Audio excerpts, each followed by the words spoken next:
Hello friends, good evening, नमस्कार, शुभ संध्या। एक बार फिर से आप सभी का हार्दिक स्वागत और हार्दिक अभिनंदन है। उत्तर प्रदेश अधीनस्थ सेवा चयन आयोग के द्वारा आयोजित जो प्रारंभिक पात्रता परीक्षा है, इसका आयोजन 15 और 16 अक्टूबर को किया जाना है। इसी परीक्षा को ध्यान में रखकर ये एक महत्वपूर्ण श्रृंखला जारी है, जिसके अंतर्गत आपने 10-10 प्रश्नों का एक्सप्लेनेशन किया है। देखने में इनकी संख्या आपको 10 दिखाई देगी, लेकिन निश्चित रूप से यदि आप वीडियो को अंत तक देखते हैं तो निश्चित रूप से यहाँ पे आपके 25 से 30 प्रश्न जो है कहीं गए नहीं है, आसानी से आपके तैयार हो जाएंगे, है ना। करना केवल आपको इतना है, यदि आपके पास सामने मोबाइल रखिएगा, है ना, एक पेन लीजिएगा, एक नोटबुक लीजिएगा और जो प्रश्न मैं आपको यहाँ बताता हूँ, जो आपको आ रहे हैं उनको नोट करने की कोई ज़रूरत नहीं है। अगर ऐसे भी प्रश्न हैं जो आपको नहीं आते हैं एक्सप्लेनेशन के दौरान, तो उनको भी आप नोट करिए। एक इनका प्रॉपर नोट तैयार करिएगा, निश्चित रूप से आपके लिए बेनिफिशियल रहेगा, आपके लिए लाभदायक रहेगा। परीक्षा के अंतिम दिनों में, है ना, अगर अंतिम 10 या 15 दिन की तैयारी आपकी बाकी रहती है और उस नोट्स को भी अगर आप प्रॉपर तैयार कर लेते हैं तो जीएस से लगभग 50% क्वेश्चन आ रहे हैं, मैक्सिमम क्वेश्चन आपको यहाँ से मिल जाएंगे, है ना। आइए शुभारंभ करते हैं। अगर आप चैनल पे पहली बार आए हैं, चैनल को सब्सक्राइब करके बेल आइकन को प्रेस कर दीजिएगा, क्योंकि ऐसे ही हेल्पफुल कंटेंट मैं आपको प्रोवाइड करता रहता हूँ। आइए, आज के सेशन का जो पहला प्रश्न है ना, आज के सेशन का पहला प्रश्न है, पूछा गया है कि राज्यसभा में सीटों का आवंटन, राज्यसभा में सीटों का आवंटन किस अनुसूची से रिलेटेड है, या दूसरे शब्द में कहिएगा कि किस अनुसूची में राज्यसभा की सीटों का आवंटन का प्रावधान दिया गया है या विवरण दिया गया है। याद रखिएगा, पूरे संविधान की अगर बात करिए, मूल संविधान जब भारत का अंगीकृत किया गया था, कब अंगीकृत किया गया था, तो 26 नवंबर सन 1949 को। उस समय भारत के संविधान में कितनी अनुसूचियाँ थीं, तो बताइएगा 8, है ना।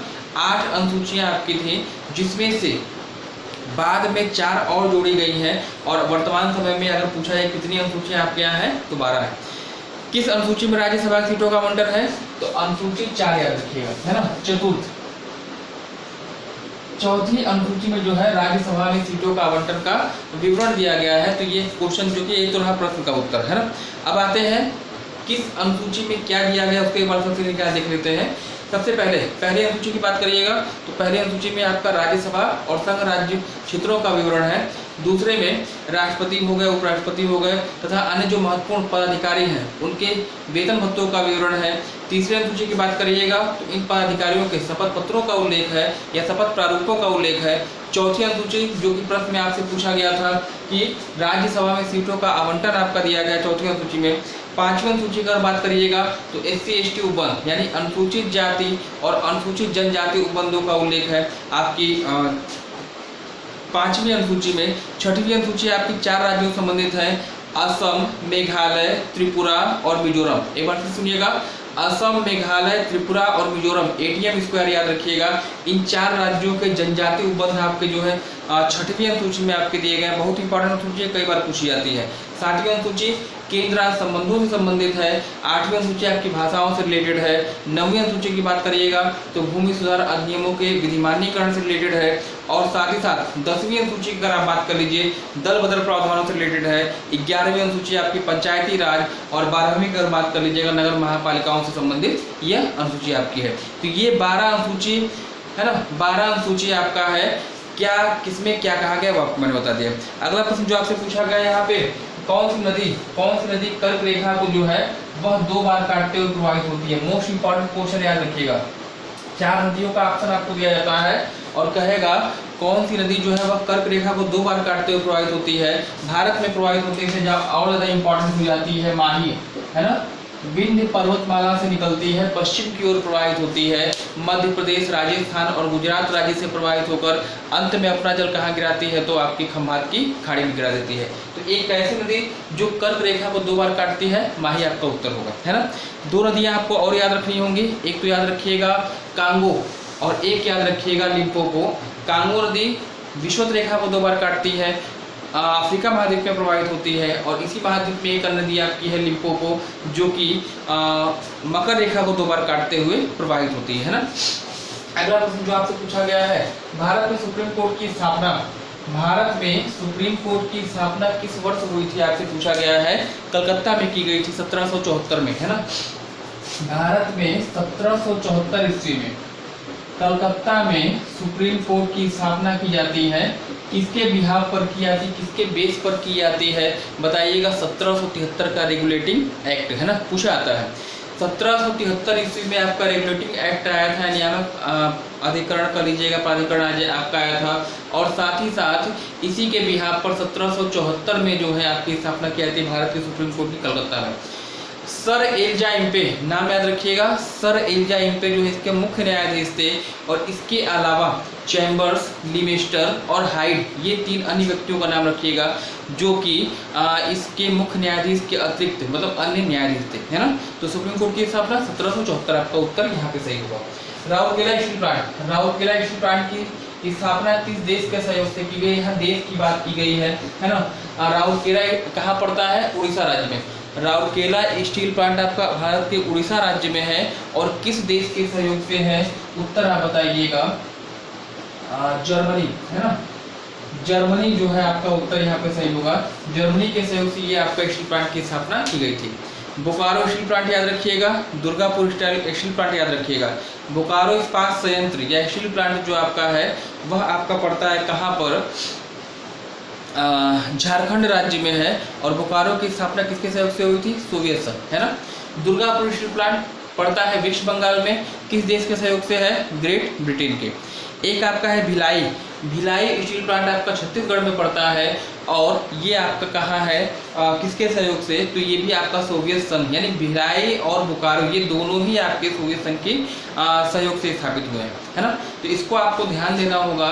4 स्टील प्लांट मैंने बता दिया, भिलाई, बोकारो, दुर्गापुर और राउरकेला। किस देश के सहयोग से स्थापना की गई है? चारों देश आपको याद रखने होंगे। एक क्वेश्चन कंफर्म आपको यहाँ से बनता है ना। या तो कहाँ पे है वह आपसे पूछ लिया जाए, या किस देश के सहयोग से स्थापना की गई है वह आपसे पूछ लेगा, है ना। महावीर स्वामी को किस नदी के तट पर ज्ञान की प्राप्ति हुई थी? इंपॉर्टेंट क्वेश्चन होगा, उलझाऊ क्वेश्चन भी होगा, कंफ्यूजन क्रिएट करने वाला भी ना। किस नदी के किनारे महावीर स्वामी को ज्ञान की प्राप्ति हुई थी? देखिए, महावीर स्वामी और महात्मा बुद्ध ये बहुत कुछ मिलते जुलते हैं, इसलिए दिक्कत ये होती है कि महावीर स्वामी का डाटा उठा के आप क्या करते हैं? महात्मा बुद्ध में कर देते हैं। और महात्मा बुद्ध का डाटा उठा के आप कहाँ कर देते हैं? महावीर स्वामी में। तो इसको आपको ध्यान देना होगा। दोनों को ज्ञान मिला था, दोनों लोग को ही ज्ञान मिला था और दोनों को नदी के किनारे ही मिला था। यहाँ पे क्या पूछा गया है? महावीर स्वामी को किस नदी के किनारे ज्ञान मिला था, ज्ञान की प्राप्ति हुई थी? याद रखिएगा, ऋजुपालिका, ऋजुपालिका, है ना, नदी के तट पर जो इनको ज्ञान की प्राप्ति हुई थी, याद रखिएगा। और अगर यहाँ पे बात की जाए गौतम बुद्ध की, गौतम बुद्ध को किस नदी के किनारे ज्ञान मिला? निरंजना, निरंजना या पुनपुन नदी, है ना। तो दोनों नदी आपको याद रखना है। ऋजुपालिका मतलब महावीर स्वामी, निरंजना या पुनपुन या फल्गु नदी कहते हैं इसको महात्मा बुद्ध को, है ना। चलिए अगला प्रश्न, कौन सा विटामिन किसी स्वप्न को काफी समय तक याद रखने में सहायक होता है? उस विटामिन का नाम आपको बताना है जो किसी स्वप्न की अवधि को काफी समय तक हमारे मस्तिष्क में बनाए रखने में सहायक होता है। विटामिन B6 याद रखिएगा, है ना। विटामिन B6 या इसी का जो केमिकल नाम है पायराडॉक्सिन कहा जाता है ना। पायराडॉक्सिन या B6 ऐसा विटामिन है जब हम किसी सपने को देखते हैं, और कभी कभी आपने ध्यान दिया होगा कि सुबह का सपना होता है, तुरंत उठते हैं, 1 या 2 घंटे में तुरंत क्या होता है, हमारे माइंड से डिलीट हो जाता है। हमने क्या देखा है वो हमको याद नहीं रहता है। लेकिन कुछ लोग ऐसे भी होते हैं कि दोपहर तक वो सपना याद रहता है, हमने ये किया वो क्या। तो वो किसके ऊपर डिपेंड करता है? वह विटामिन B6 की वजह से होता है, जिसमें विटामिन B6 की पर्याप्त मात्रा है, वो काफ़ी समय तक किसी सपने को याद रखने में सक्षम होता है। और इसमें विटामिन B6 यानी पायराडॉक्सिन की कमी है, तो वह जो है आपका क्या होगा, काफ़ी कम समय तक सपने को याद रख पाता है। अगला प्रश्न आपसे पूछा गया है poverty, poverty un British rule in India. Most important question होगा परीक्षा की दृष्टि से, है ना। इसको आपको गलत नहीं होना है, मतलब गलत करना ही नहीं है। आता बहुत है, गलतियां बिल्कुल भी आपसे नहीं होनी चाहिए। Poverty un British rule in India के लेखक का नाम आपसे पूछा गया है। उत्तर आपका क्या होगा? दादा भाई नौरोजी, है ना। दादा भाई नौरोजी, ये जो है आपका उत्तर सही होगा। भारतीय राष्ट्रीय कांग्रेस के 3 बार इन्होंने अधिवेशन की अध्यक्षता की थी। भारतीय राष्ट्रीय कांग्रेस के पहले अल्पसंख्यक अध्यक्ष थे और साथ ही साथ भारत में राष्ट्रीय आय का अनुमान लगाने वाले ये पहले व्यक्ति थे। 3 विशेषता इनकी याद रखिएगा। और इन्हीं महापुरुष को जो है आप क्या कहते हैं, भारत का वयोवृद्ध पुरुष भी कहते हैं, यानी ग्रैंड ओल्ड मैन के नाम से भी इनको आप जानते हैं, है ना। चलिए नेक्स्ट अगला प्रश्न आपसे पूछा गया है, हाल ही में किस झील में state bank of India, SBI का मतलब क्या है, स्टेट बैंक ऑफ इंडिया ने देश का दूसरा फ्लोटिंग ATM, फ्लोटिंग मतलब तैरता हुआ, है ना, तैरता हुआ ATM की स्थापना किस झील में की गई है। आपसे पूछा गया SBI के द्वारा पहला आपका जो तैरता हुआ ATM किस राज्य में स्थापित किया गया था, आप मुझे कमेंट सेक्शन में बताएंगे, है ना। SBI ने ही वो ATM बनाया था। किस राज्य में SBI के द्वारा पहला तैरता हुआ तैरता हुआ जो आपका है ATM की स्थापना की गई थी, वो आपको बताना है कमेंट सेक्शन में। और यहाँ पे इस प्रश्न का उत्तर मैं आपको देता हूँ कि किस झील में SBI ने देश का दूसरा फ्लोटिंग ATM बनाया है। याद रखिएगा, डल झील आपकी कहाँ पे है, जम्मू कश्मीर में है, कश्मीर घाटी के मध्य में है ना। और यह झील जो है, इसी झील में SBI के द्वारा देश का दूसरा तैरता हुआ ATM स्थापित किया गया है ना। ड्रेकेंसवर्थ पर्वत की लोकेशन आपसे पूछी गई है। ड्रेकेंसवर्थ एक इम्पॉर्टेंट पर्वत है, किस देश में है, दक्षिण अफ्रीका, है ना, दक्षिण अफ्रीका में इसकी लोकेशन हुई, याद रखिएगा, एक इम्पॉर्टेंट है।